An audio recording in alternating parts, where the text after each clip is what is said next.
My name is Kellen Klassik Abston.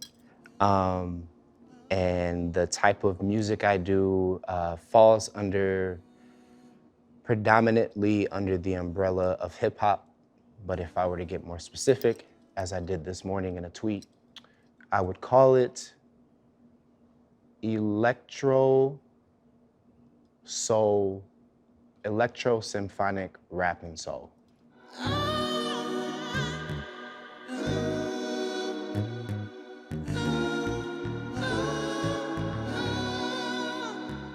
The electro part comes from obviously my setup and my rig. I often liken it to at the end of The Wizard of Oz when they pull back the curtain and it's the dude with all like the levers and like making the thing smoke, and that's what my setup has become. So it's very much so electronic computer based, but the music that I make isn't necessarily EDM or dance or things that are more traditionally thought of in the electronic sense. So the soul aspect is all of the soul and R&B music that I grew up with. Obviously, rap is at the core. My primary method of delivery lyrically is through rap. And then underneath all of that is jazz. I mean, I'm a jazz artist first and foremost.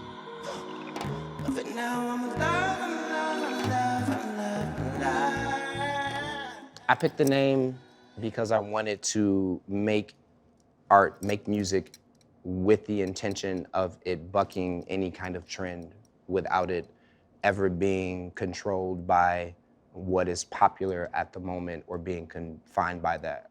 I started with the alto saxophone when I was in 4th grade. So I was like 9 or 10, I believe, when I started. You know, school music program. By 5th grade, I was studying with Berkeley Fudge at the conservatory.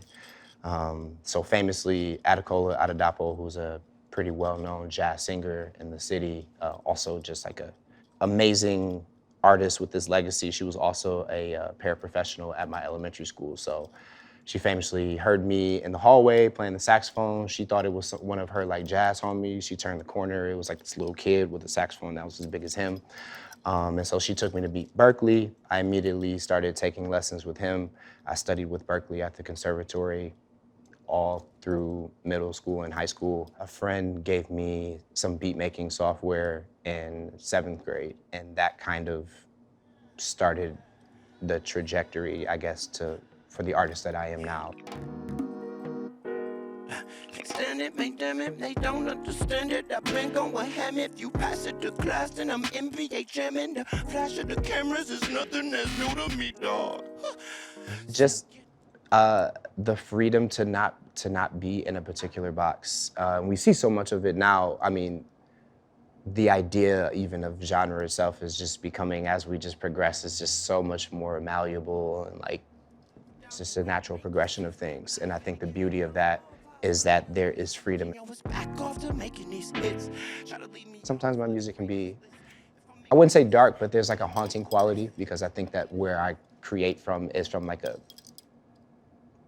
space that has seen darknesses and is trying to turn that into light. And I think that process is a haunting process. It's an unnerving process. So I think that Kellen, the person, is an extremely vulnerable and honest person.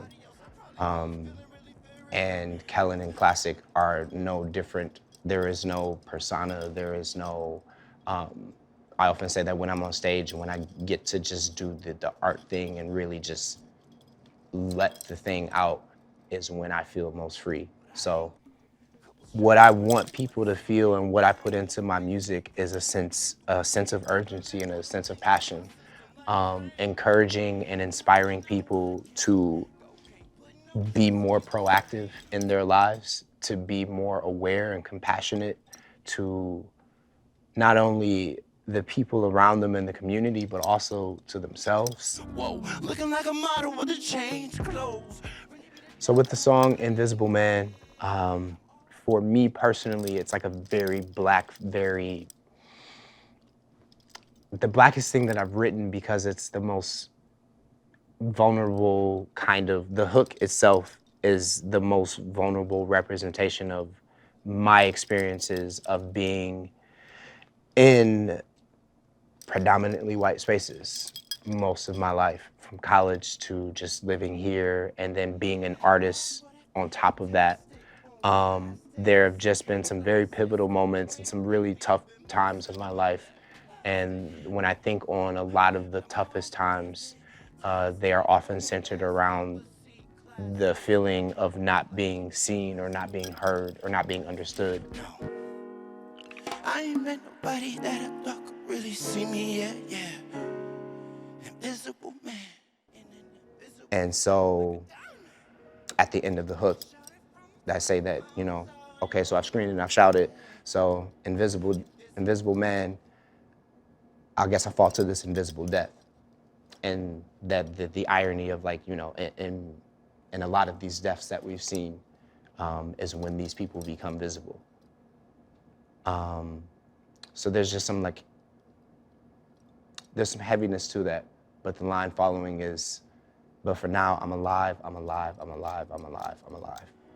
Invisible man, fall to this invisible death. For now, I'm alive, I'm alive, I'm alive, I'm alive, I'm alive.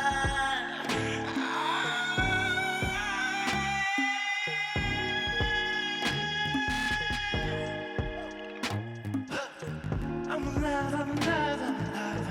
I'm alive, I'm alive, I'm alive.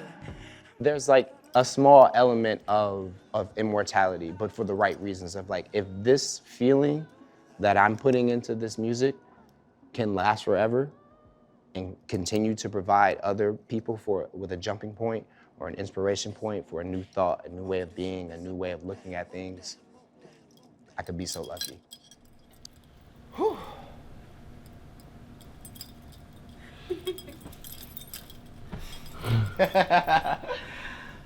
Oh.